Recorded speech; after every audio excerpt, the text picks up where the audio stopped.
Answering a threat or pushing for regime change. President Trump's decision to pull out of the Iran nuclear deal has raised fears of a dangerous new conflict and exposed a growing rift with European allies. Hello, I'm Rida Fakhri. Welcome to the program as we take a look at America's dangerous game, rejecting an international agreement and turning its back on diplomacy. Over the next hour, we examine the motives and consequences of Trump's new policy of confronting Iran.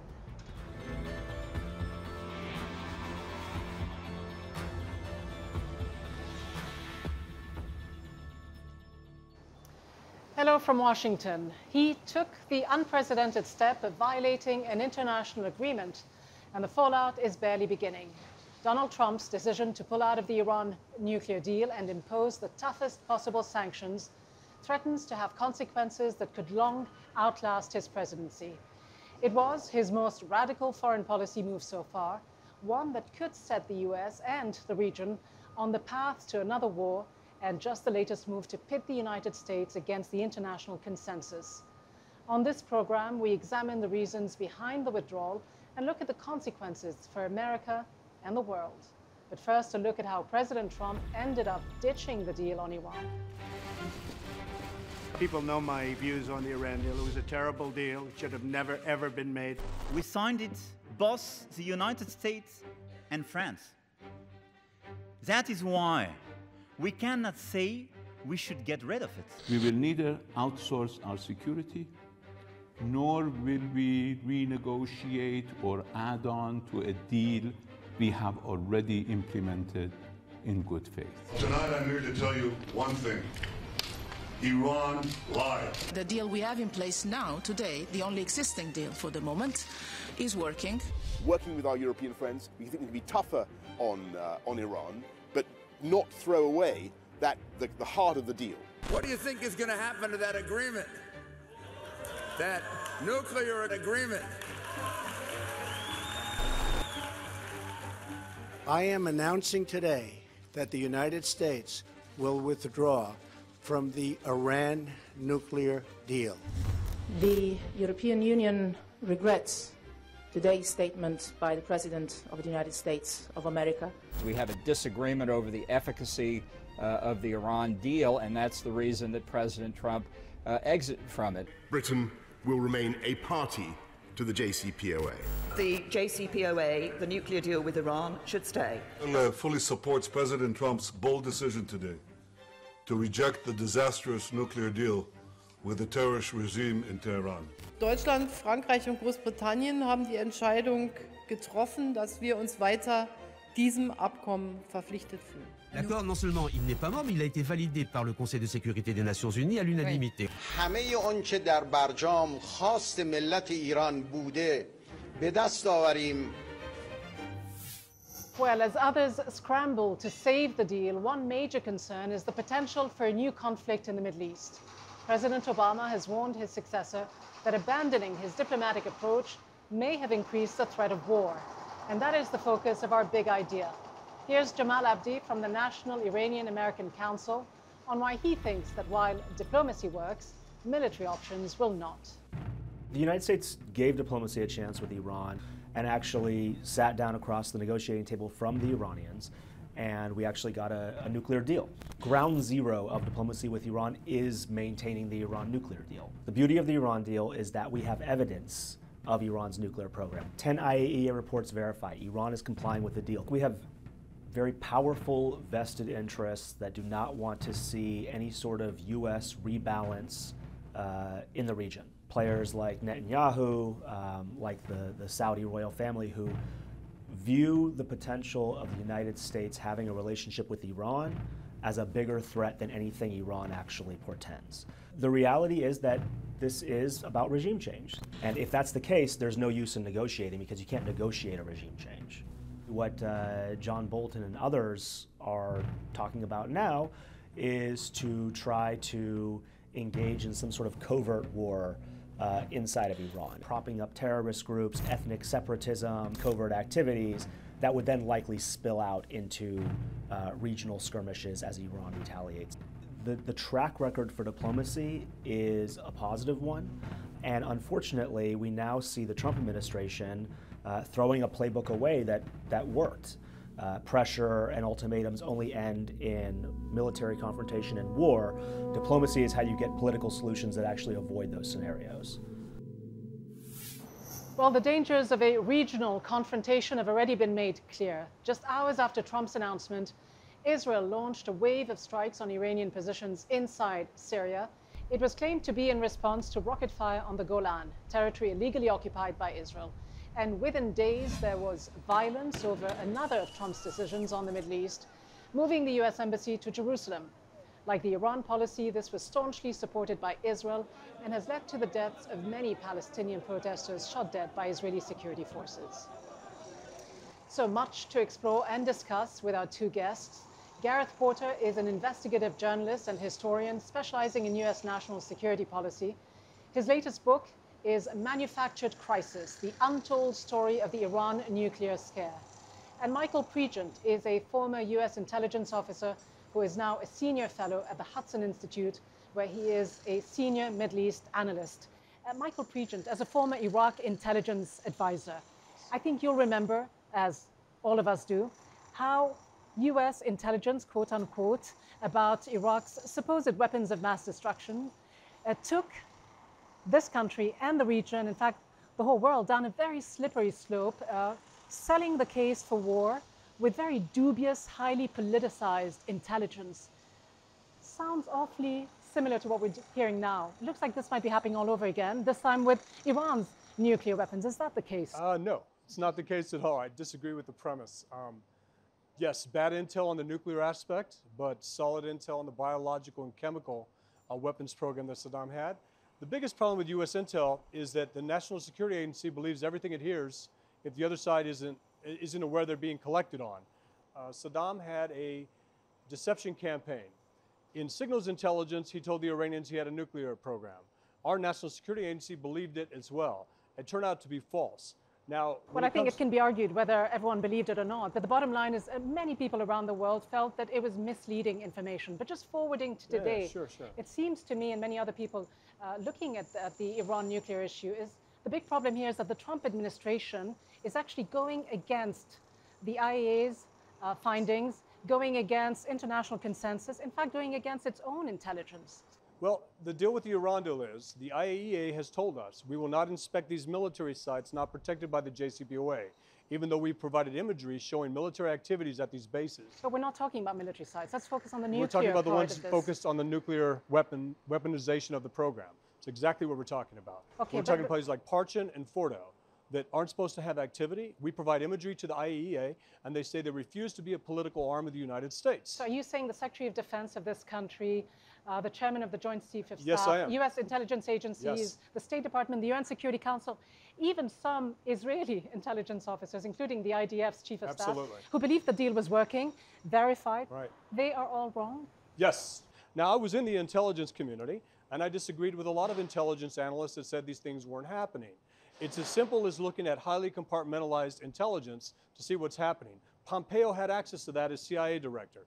The director came out and said, after Mattis said that Iran was in compliance, that Iran was in fact cheating. Well, let me just tell you that Pompeo, at his own confirmation hearing just now in April at the Senate, in fact admitted that Iran was in compliance. Gareth Porter, what do you say? Because clearly the Trump administration isn't reading its own reports or couldn't care less what is in them. A couple of things about the idea that Iran is not in compliance. First of all, remember that Parchin was one of the places that the IAEA did visit. Through remote cameras, they were there on the scene watching the Iranians go in. They went wherever they wanted to go in Parchin. They found nothing. They took samples. They found nothing. There's nothing in Parchin, okay? It's the activity afterwards. It's not that activity there. It's the activity afterwards. But let's separate fact from fiction. But the second point is that you can have visits to military installations under the JCPOA. You could, excuse me, past tense. You could have done it had it continued. That was not the issue.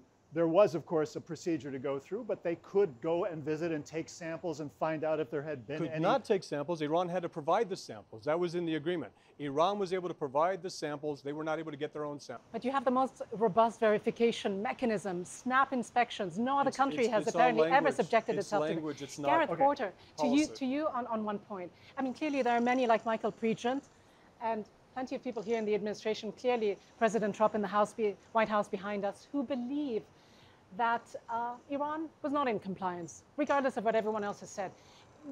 Where does this administration get its facts from then? Look, I have a slightly different slant, maybe a very, very different slant on the Trump administration's position on this. I think they defeated this agreement not because of intelligence, but because of politics.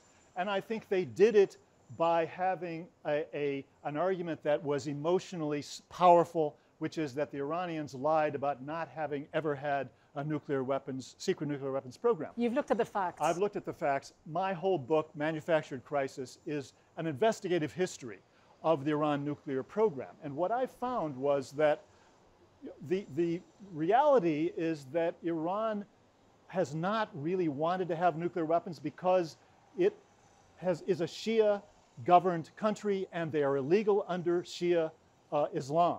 And during the Iran-Iraq War, they were not allowed to have even chemical weapons, despite the fact that Saddam was hitting not only their cities, but their military forces, but their cities with chemical weapons because it was not allowed under Islam. But beyond their intention, what do you then make of the fact that Netanyahu has come out with what he's called a massive Israeli treasure trove of Iranian secret files, half a ton, I believe, of secret Iranian nuclear documents that he says constitute a major intelligence coup? What do you make of that then? What I make of that is that this is a continuation of a long-term Israeli disinformation campaign that began in 2002, 2003, continued with turning over these so-called laptop documents to Western intelligence. I have the story from a former senior official of the German Foreign Office about how the BND, the German intelligence agency, told him that they knew all about these documents. They came from the Mujahideen-e-Khalq. They were handed over to them by the MEK. The MEK at that point was a client of Israel's Mossad. And these documents I've shown in my book have indications of fraud that are unmistakable. They have the wrong missile warhead or reentry vehicle portrayed in these drawings that supposedly showed that Iran was mating a Shahab-3 missile with a nuclear weapon. It could not have been authentic, as I've shown in my book. So, Michael, given what you've just heard, and given the fact that, as Gareth Porter has just mentioned, this information might have come from a very sketchy, dubious type organization known as the MEK, which incidentally was on the State Department's list of terror organizations up until, what, 6 years ago? Yeah, for something they did in 1978. Well, and a group that's highly supported by the likes of John Bolton, the National Security Advisor, and Rudy Giuliani. I mean, how concerned should you be that information like this should be funneled by a group that is less than authoritative on this, shall we say, and that it could actually influence U.S. policy in the region? You could say the same thing about the Iranian regime and the IRGC Quds Force. Are they good messengers when they say they're not cheating? Well, except that the U.S. is not relying on its intelligence. Well, but you seem to be in this We're relying on their reputation. Now, everybody says the messenger is corrupt because it's the MEK. But the message is solid. Now, when it comes to the photos you're talking about, I get those all the time. And I go back and say, you're not helping your cause when you give me a photo that I can upload and verify to be inaccurate, to be a bad photo. So Mike, I'm not talking about the photos. I'm talking about the documents, the laptop documents that were turned over and became basically all of the evidence that was used to convict Iran. I'd have to see those in order. I'd have to see those. I've seen the photos, so I'm just talking about that. Okay, haven't seen that, but But are you concerned, though, as an American, that I'm concerned about disinformation and spin that the as an American. That the U.S. may be using this type of intelligence, which I think many people would suggest only seems to be to the benefit of Israel in the region. Are you We did not rely on Netanyahu's treasure trove to tell us to walk away from the Iran deal. The president was already going to walk away from the Iran deal. What Netanyahu did, go ahead. But Trump cited Netanyahu's intelligence. Yeah, you cite it because it briefs well to Americans. It's good. I mean, it's a good TV event, right? The president was going to walk away. The same week the president's going to walk away, Mideast testifies that Iran is in compliance. that we shouldn't walk away from the Iran deal because it's against our national interests. Matt is the Secretary of Defense. Pompeo, after he testifies and says, hey, Iran is, whatever, he goes to Netanyahu, talks to him. They do this great presentation for an audience of one. That audience was President Trump, okay? So Pompeo then, after being confirmed, says what he says, that Iran is in fact cheating. And so is this all about regime change? Because it sounds like the neocons are back. You're familiar with what happened in Iraq. It sounds like that project of changing the regime in Iran is now alive and well, and it had been stopped. It's alive and well with the protesters. It's alive and well with the people of Iran. The more we stay out of it, the more likely the regime is to fall. If we get involved, we could actually solidify that base in support of the regime. And yet John Bolton, National Security Advisor, obviously is pushing that idea. I have a feeling he's running up against Trump's resistance. I don't think it's going to work. You mentioned ballistic missiles, but if Iran has ballistic missiles, so do Israel and Saudi Arabia, and they have missiles that could actually reach Iran. So why shouldn't Iran have ballistic missiles? But I mean, is the because deterrence it's a violation value of current UN Security Council come resolutions. On. Oh, come on, Mike. It is. Come it on. is. You can't say that's an expression of U.S. diplomatic power. Fine, but that doesn't mean anything in terms of actual security. It's a UN Security Council resolution that they're in violation of, along with putting but who is in violation of? Because it sounds like the Americans are in violation of this agreement now. Because the JCPO show me was the a UN Security Council resolution that says America's in violation. The JCPO, the Iran deal. But let me just end on this note, if I can. Cannot be in violation of something that walks away. Because it seems to me that Iran's compliance with the terms of the agreement, and no one really can dispute this except the U.S. administration has, and the Israelis. Right. And of course, the Saudis have welcomed it. I mean, it seems like, again, the Israelis, the Saudis have been itching for confrontation, military confrontation with Iran for quite a while.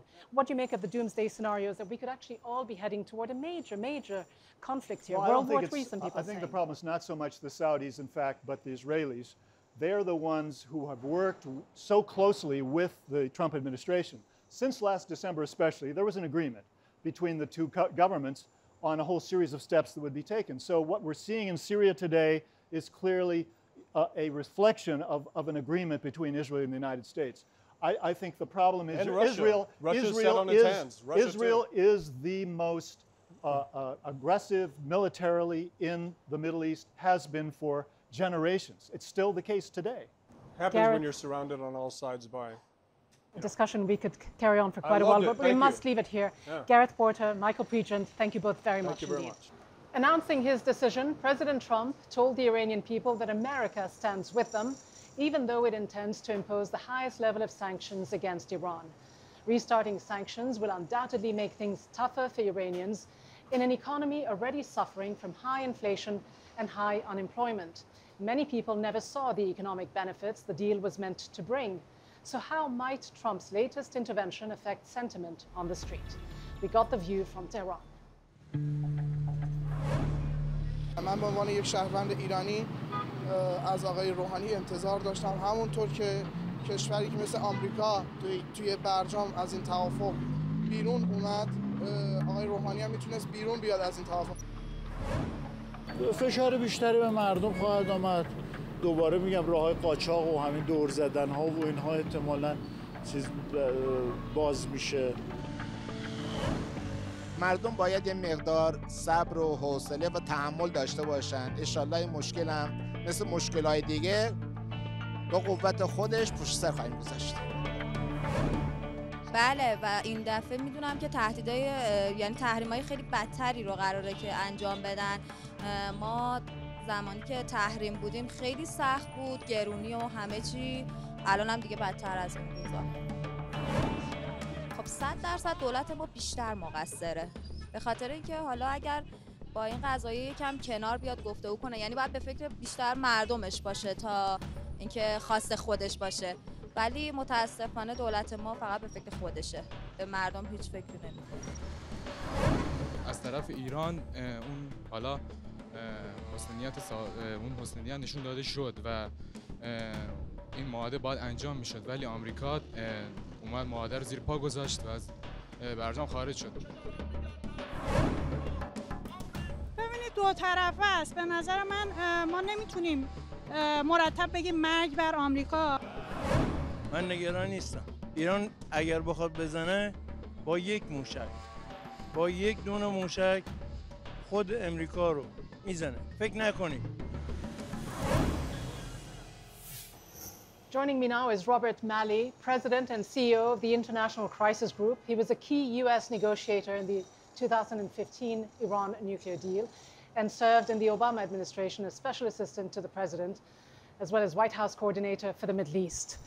Rob Malley, you were, as we just pointed out, one of the key negotiators in this deal, working quite closely alongside the Secretary of State at the time, John Kerry. Even back then, it seemed like certain countries in the region, Saudi Arabia, Israel, the UAE, were lobbying hard against this deal. How hard was it to build the level of trust that allowed you to make the deal happen in 2015? How difficult will it be to restore it now? So as we always were saying, this was not a deal based on trust. I mean, you don't have over 100 pages between parties that trust each other. So there was no trust. By the way, it was mutual. But you have to trust that the party that signs the agreement will stick to it, though. Or you have to have verification measures which make it very hard for them to walk away. And they didn't trust us either, by the way, and I don't think they trusted us till the end. And they were saying, how do we trust that your next president is going to respect the deal? They turned out to be more right than we were. But it was hard, and it's going to be extremely hard to restore anything at this point because it's not a matter of trust. At this point, the Iranians are simply going to be convinced that they can't rely on whatever's on paper if the next administration could tear it up. And from their perspective, they took a leap of faith because the hardliners, as you know, are now arguing that... We told you so. We told you so all along. You never should have trusted the US or the Europeans, for that matter. So do you think that JCPOA can still survive without the US in it? Do you think the Europeans, France, Germany, the UK, will be able to resist to Trump and those secondary sanctions that he's threatening them with? So I don't know if they can, but they should try. And that's what Crisis Group has been arguing. And actually, we put out a report knowing this day would come. So about 2 weeks ago, we put out a report saying, this is what Europe has to do to save the deal.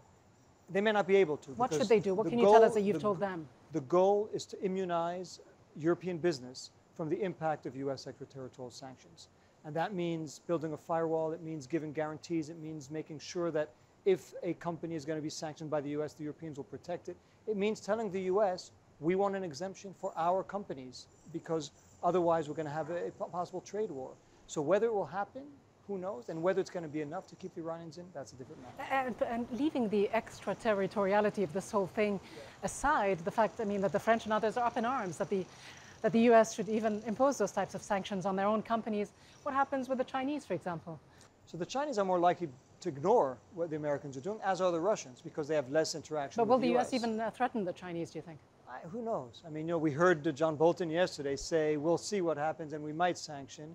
You know, it depends. If people really stand up to the US and say, we are prepared to work with you when we're working together, but if you make a unilateral decision, we're going to have to protect our interests. I think that's what's at stake here. And some Europeans have said right now this is an issue of protecting European sovereignty. And without these economic benefits, frankly, what incentive will the Iranians have to stay in the deal?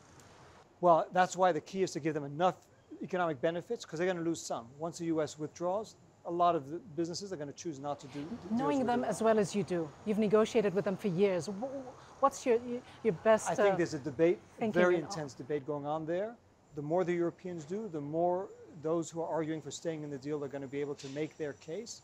But it's going to be a tough call because, as you say, many are telling them, we told you so, and many think they're going to have to retaliate for the U.S. decision, no matter what the Europeans do. But the Europeans have a huge responsibility here, as do other countries. But they will also want to keep the onus on the United States and show that they, in fact, have not violated this agreement. That's what you have, what the deal has going for it, is that the Iranians are going to, some Iranians are going to say, let's make sure that the U.S. is isolated, not us. Let's make sure that we keep our end of the deal and that the U.S. is violating it. And let's make sure we can convince the Europeans to work with us rather than line up with President Trump against us. And what is the logic to the reimposition, not just of any sanctions, but the highest level of sanctions, as Trump put it, because we've had sanctions for years against Iran. Well, Listen, the end result didn't quite happen for the US. I think you have a mix of interests, a mix of intentions, and you know, for President Trump, it's about undoing what President Obama did, and it's about showing that he's tough. For others, it's about simply depriving Iran of resources. For yet another group, it's about trying to destabilize Iran and maybe accelerating some kind of regime change. All of them come together with the least common denominator, which is let's at least get rid of this deal and reimpose sanctions. But it's a roll of the dice what this is going to yield. Looking at it from a distance, though, I mean, you negotiated the deal as part of a big delegation 2 years ago. Looking at it now, Do you see any sort of justification to those who say it is actually a bad deal? You know, I'm usually not somebody who has absolute certainty about anything in life. On this case, I feel very confident that it was a very strong deal, that it achieved exactly what people who were pressing to be tough on Iran said needed to happen, which is to roll back their nuclear program. It did it in a very effective way. We brought together the French, the Brits, the Germans, the Russians, the Chinese. Some of the, France, which had a very tough line towards Iran, we managed to find a way to go forward. It did exactly what it intended to do. And those who want to tear it up are not tearing it up because it's not achieving its goal. They're tearing it up for other reasons that we're very well familiar with. And of course, there's that familiar thread as well about what's going on in Iran and what is actually now happening in Jerusalem and the wider Middle East, and the possible conflagration of all these factors leading to very serious consequences. How do you look at the fallout from Trump's U.S. Embassy move decision to Jerusalem and the Iran deal coming together to create quite an unprecedented situation? Quite a perfect storm. I mean, this is really the week of living dangerously, but living dangerously for no good reason, other than, either in Israel's case to do what it's doing and for the U.S. to support that agenda, or because President Trump wants to undo the legacy of President Obama, or because he wants to live up to commitments he made to his own political base. But it really is creating a perfect storm where you have tensions with Iran, tensions with the Palestinians. We're going to see what happens with the march, what will be the fallout of what's happening in Gaza. But already the death toll is extremely high. These are self-inflicted wounds. The decision on the embassy, the decision on the Iran deal, the self-inflicted wounds that are going to make a combustible region even more explosive. And why then do you think that this administration is bent on so casually, some would say recklessly, rubbing it in, taking these decisions at the same time, at a time when the region can do without? So I think the dates may be a little bit coincidental, but there clearly is a view that they need to shake things up in the region, that they need to be much tougher with their enemies. And, I don't want to make the parallel is not exact, but back in the Bush administration, there also were people who had this notion of constructive chaos. It might not be the same, but the results may be quite similar. And just finally, under the Clinton administration, you worked very hard toward possibly getting to a deal between the Palestinians and the Israelis. Now we just hear Rudy Giuliani, one of the president's closest advisors, quite unashamedly say the other day at a public rally that doesn't matter, that regime change in Iran is far more important than any kind of peace deal between Israelis and Palestinians.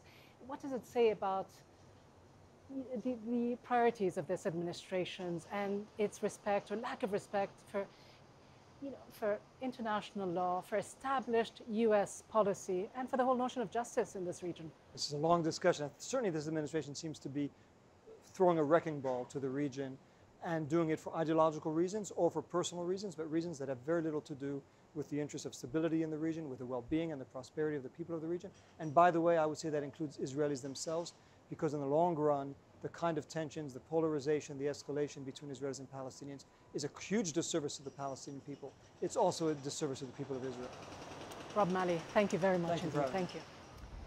Still ahead on the program, held captive during the 400-day Iran hostage crisis, we hear from a veteran U.S. diplomat who has a unique view of relations with Iran. And breaking one deal and making another, we'll look at the possible consequences for talks with North Korea.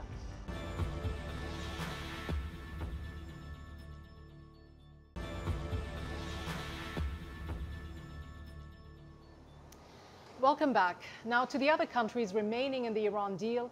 President Trump's decision was cause for concern, but not everyone was unhappy. Saudi Arabia was among the nations to give their backing. It has been leading a renewed effort to counter and contain Iran, pushing back against what it sees as Iran's expanding influence. And now this regional rivalry is having far-reaching effects. The rivalry between Iran and Saudi Arabia is reshaping the Middle East. Iran's influence now extends to Syria, where its military support has helped President Assad in the fight against armed groups and terrorist organizations like Daesh and others. In Iraq, it has exerted power through influential militias. Iran is the main supporter of Lebanon's Hezbollah, the powerful militia and political party that is part of the coalition government. And in Yemen, Iran is accused by its enemies of arming local Houthi rebels in the war, though Iran denies this. But it is Saudi Arabia which is leading a military coalition against Yemen's Houthis, with direct intelligence and military support from the United States and arms from the UK, France and others. The UN says at least 10,000 Yemenis have been killed and calls Yemen the world's worst humanitarian crisis. Saudi Arabia has tried to intervene in Lebanon, apparently forcing its Prime Minister Saad Hariri to resign during a visit to Riyadh last year. Hariri withdrew that resignation weeks later. The opposition to Iran is bringing Saudi Arabia and Israel closer. The two countries have no official diplomatic relations, but there are now signs of a growing relationship.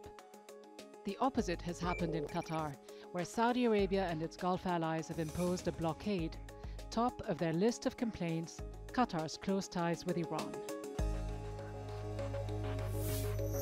Well, one person with a unique perspective on Iran is Ambassador John Limbert, a veteran U.S. diplomat who was held at the U.S. Embassy in Tehran during the hostage crisis in 1979. He served as Deputy Assistant Secretary of State for Iran under the Obama administration. Ambassador Limbert, you spent 444 days as a hostage in Iran, but that was 40 years ago. So when you hear President Trump talk about Iran's hostage-taking and malign activities as part of his justification for getting out of the Iran nuclear deal, what goes through your mind? Well, it's clear. It's very clear that events of 40 years ago, they still haunt the relationship between our two countries.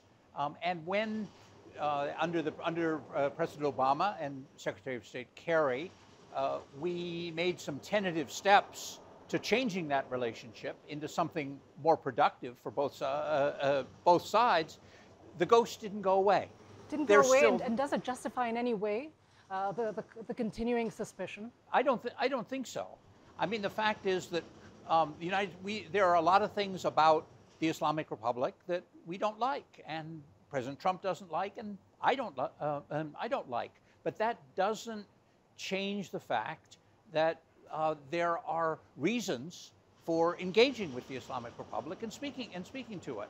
But in terms of President Trump, I don't think he cares about Iran at all. He has other motivations. But so what are the other motivations? Because does he care about facts either? I mean, everyone has spoken about the fact that Iran has actually fulfilled its part of the bargain, but it seems the warmongers in the White House behind us and within the administration are intent on confronting Iran and perhaps even taking the region to another war. That is true. There's a group out there, Gita, I call them the chest beaters over Iran, and they've been beating their chest about Iran for 40 years. Now, ask yourself, if you beat your chest for 40 years, what results do you get? A sore chest, and that's about the extent of it. In terms of President Trump, I don't think he could find Iran on the map.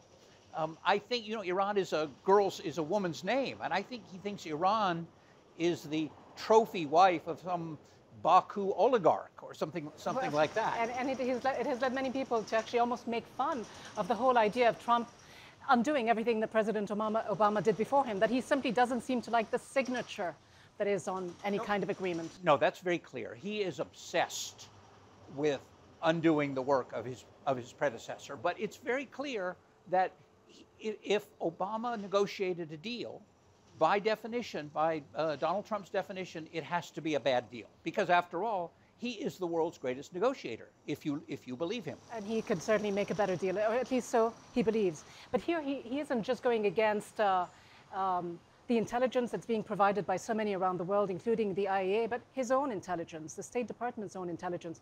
Let me just ask you, though, about the threat that many here in the US, at least, say Iran still poses. As someone who knows the country well, lived there even before you joined the Foreign Service, speaks Farsi, knows the politics and the culture, how much of a threat does Iran pose today? Is it justified, or is it completely overblown? A threat to whom? A threat to whom, Gita? That's the question. When you talk about a threat, what is the threat, and whom do they threaten? Well, does it pose a threat to the U.S. I would say, in the first instance, Iran threatens the government in Iran threatens its own people more than anything. Look what it has dragged them through. It has dragged them into wars. It has dragged them into isolation. It has dragged them into repression. But that was also at the behest of the United States. If we're talking about the war that it was dragged into against Iraq. That is definitely a threat. That is definitely a threat.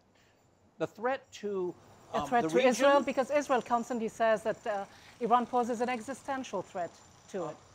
Israel loves that, or at least the regime there. I think that Prime Minister Netanyahu must have gone into mourning when Ahmadinejad left office. He was the perfect enemy. With this new, somewhat more rational group, they have a very difficult time. But you said earlier that the Iranians have dragged their own country into many wars and crises. Do you then feel that Iran somehow needs to be kept in check, as President Trump is suggesting? Kept in check for what? Iran is already... For what the Israelis and the Americans and the Saudis say are its aggressive policies in the region. Well, again, ask yourself, who is saying this and for what purpose? Iran is already isolated in its region. Its history is ethnically isolated, is religiously isolated, geographically isolated, and it desperately is seeking some kind of passport, some kind of entree into the region. For me, that explains a lot of the anti-Israeli rhetoric that comes out. And of course, there's that nexus, right, isn't there, between Saudi Arabia and Israel now towards confronting Iran. That's a very strange. That's a very strange phenomenon. It's good you pointed out. The Iranians have a nice saying. They say, "Politics has no father and no mother," and that's certainly what we're seeing now.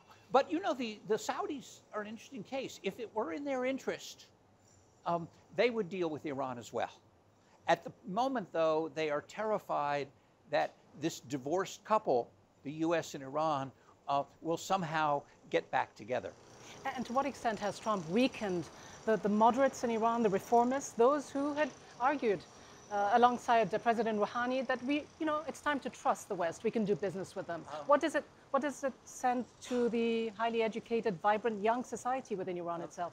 I think it does two things. One is when the president in his statements, or whoever wrote his statements, say how much he loves the Iranian people, the hypocrisy just oozes from the words. It's very clear. The second thing is for the chess beaters and the war hawks, the best thing that could happen to them would be for the extremists to take power in Iran, and that would simply fulfill their dreams. But what is their dream? Finally, the end game. What is it? Is it regime change or nothing else?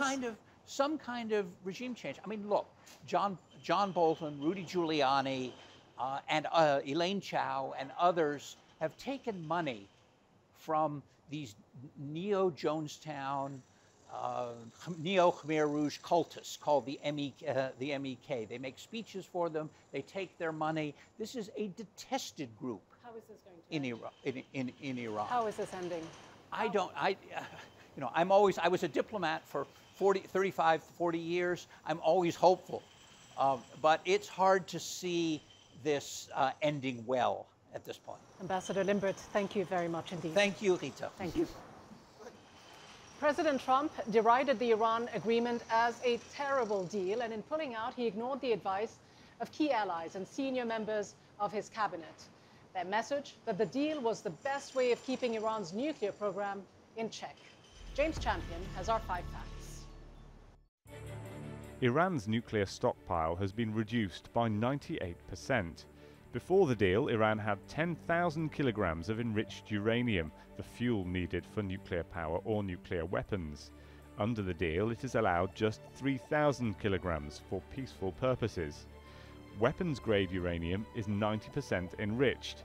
In the past, Iran had enriched uranium up to 20%, but under the deal, it's only allowed to 3.67%, the level needed for generating power. Iran has dismantled most of its centrifuges. These are the devices used to enrich uranium. In 2001, Iran was thought to have just a few hundred of them. By 2015, it had built 19,000, despite heavy economic sanctions. But under the deal, Iran is allowed just over 6,000, removing more than 13,000 and placing them under international monitoring. The deal puts Iran further away from a possible nuclear weapon. Breakout time is how long it would take a country to develop enough nuclear material for a bomb. Before the deal, the US government estimated this at around 2 months for Iran. Now it is said to be at least 1 year, if the deal collapses.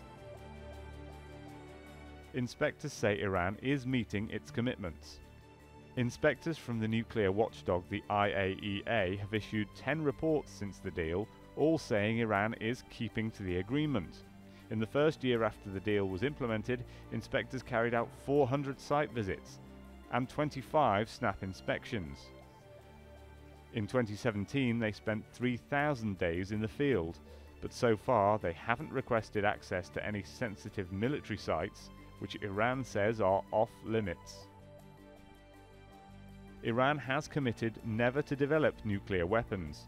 Some restrictions in the deal have a time limit and will begin expiring from 2026. These are known as sunset clauses and are common in international treaties, but Iran has made a permanent commitment not to develop nuclear weapons as part of the 2015 deal and the Global Weapons Pact, the Non-Proliferation Treaty. Under both of these, there are mechanisms to inspect and verify Iran's nuclear program. So let's examine all this with our guest. Mary Kaczynski is the Deputy Director of Policy at Plowshares Fund. She was previously the Nuclear Policy Analyst at the American Security Project. And Alexander Titus is a policy advisor at American First Policies. Mary Kaczynski, your organization was one of the main lobby groups that worked with the Obama administration to secure the Iran deal. Some of your detractors have been saying that you may have had vested economic interests. Why, from your perspective, is it so important now to save this deal? The Iran deal blocked Iran's paths to a nuclear weapon. All of those pathways were blocked. It put in place an unprecedented, intrusive verification and monitoring regime. No country in the world had been subject to these kinds of inspections and monitoring that the Iran deal put in place.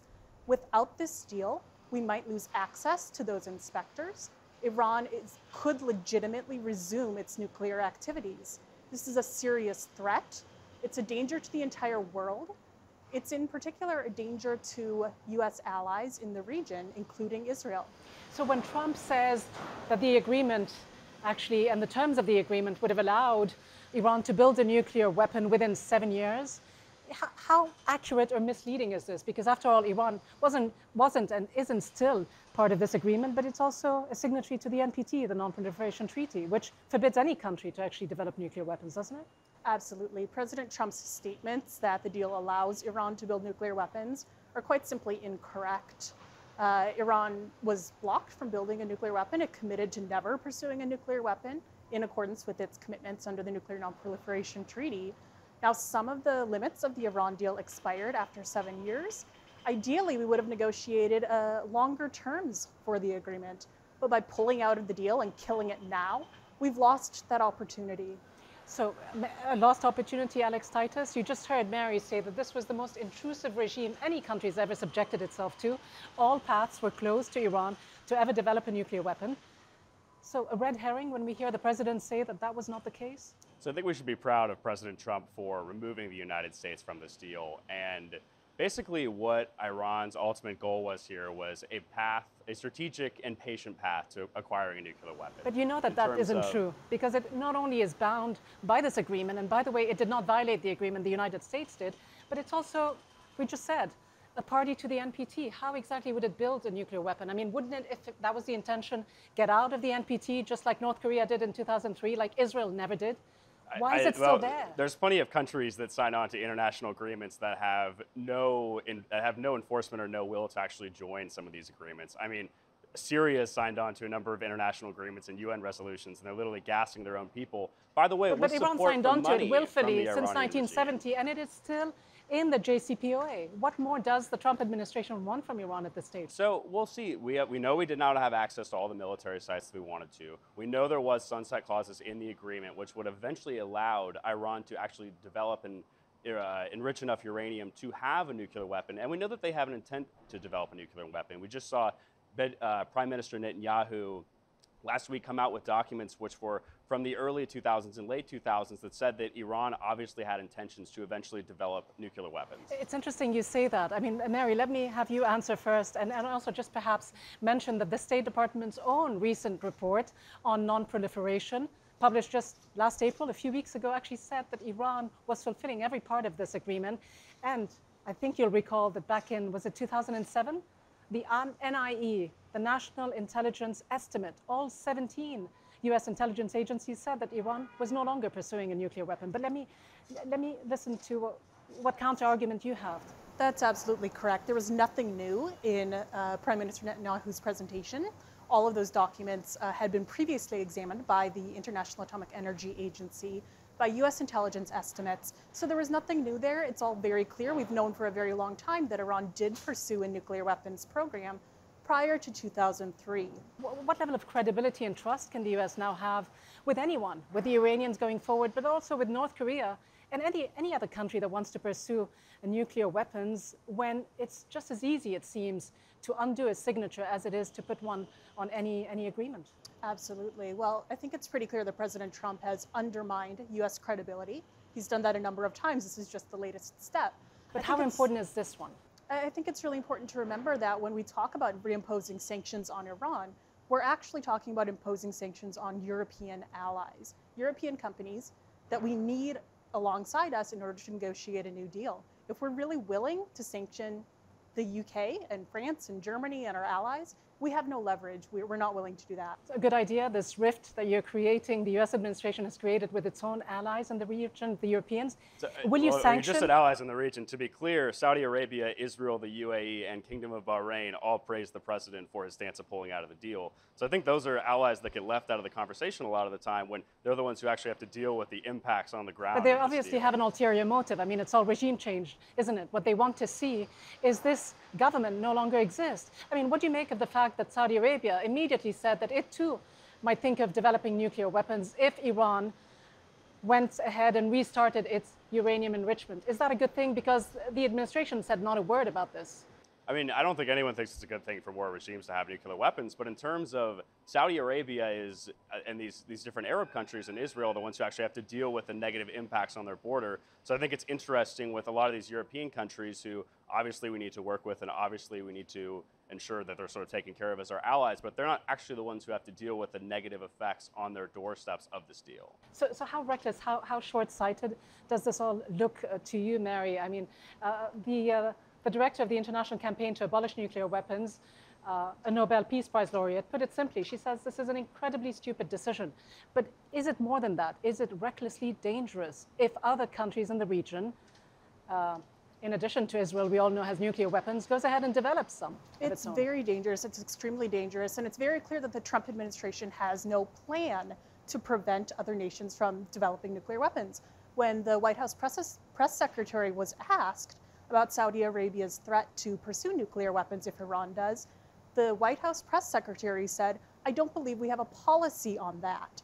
So it's quite clear the Trump administration has no strategy. They haven't thought this through, and it's a very serious danger for allies in the region and for the entire world. It looks here to many people watching objectively that this administration is ready to embrace a regime that not only flouted all international agreements, went ahead and built nuclear weapons, and it sanctioned one that actually had fulfilled its part of the nuclear bargain. What message does that send? So I think in terms of the agreement with North Korea, this sends a really strong message to Kim Jong-un and his regime that while the United States does hope we can achieve peace and while we are looking for a deal, we're not going to sign on to a bad deal. And in terms of to put not only the American people at risk, but potentially our South Korean and Japanese allies at risk by signing a deal that we know will give significant leverage and significant power back to Kim Jong-un's regime. So I think in terms of when you hear critics say that us pulling out of the Iran deal gives us less leverage over North Korea, I actually think that it's the opposite. But do you seriously think that Kim Jong-un will go ahead? I mean, he's announced his intention to close nuclear testing sites, but you really think that he is actually going to forego all of his nuclear capabilities? Well, we'll have to see what happens. I mean, North Korea is in a significant better position than Iran was during the actual negotiation of the deal. So I think that it will be really interesting. But I think in some ways the regime is actually just taking on a lot of pressure from different countries such as China, which have largely closed down trade between the Chinese and North Korean border. So I think it will be very interesting to sort of come into this and see sort of what the demands of the Trump administration are and what denuclearization actually looks like. Mary Kaczynski, how do you think North Korea and Kim Jong-un come into this? What incentive do they have to actually fulfill their part of the bargain here? Kim Jong-un has one incentive. He wants legitimacy. He wants recognition on the world stage. He already got that from President Trump. Secretary of State Pompeo said he has confidence that Kim Jong-un will follow through on this agreement. In reality, Kim Jong-un is giving up nothing, or they haven't yet. They've given up very little. The Trump administration is prepared to cave. And do you think Trump's decision on Iran will make Kim Jong-un think twice, in fact? Absolutely. I think the Trump administration has shown time and again they can't be trusted to follow through on these agreements. If they say they're going to waive sanctions, Trump may change his mind the next day. Well, that can easily happen, as we've seen. Alex Titus, a final question to you. Trump obviously needs a success. We all know that he might actually spin it as a historical success story, no matter what happens. But beyond that, can we expect anything of substance? Well, the meeting itself, I mean, is very impressive, and 80% of Americans actually approve of them having the meeting together. But he was Rocket Man just yesterday. Haven't you already given him way too much? I mean, he was Rocket Man just yesterday, as you said, but I mean, I think the idea of actually trying to have sort of diplomatic relationships, actually trying to get both folks to the table, actually trying to have some of these discussions and see if there's any room that the United States, South Korea, and North Korea can work with. I mean, I think that that's a good thing, and I think that the majority of the American public would want to see us taking that diplomatic approach, dealing with Kim Jong-un, considering the position that he's in right now. Alex Titus and Mary Kaczynski, thank you both very much indeed for your insights. Thank you. Thanks for having us. So the future of the Iran deal remains uncertain, but what is clear is that President Trump is making his mark on US foreign policy. With the stroke of a pen, he canceled the main international achievement of his predecessor, Barack Obama. Critics have drawn comparisons with Iraq, questionable intelligence deployed to suit an aggressive agenda with little thought given to the consequences. And after Trump moved the US embassy to Jerusalem, peace with the Palestinians is looking further away than ever.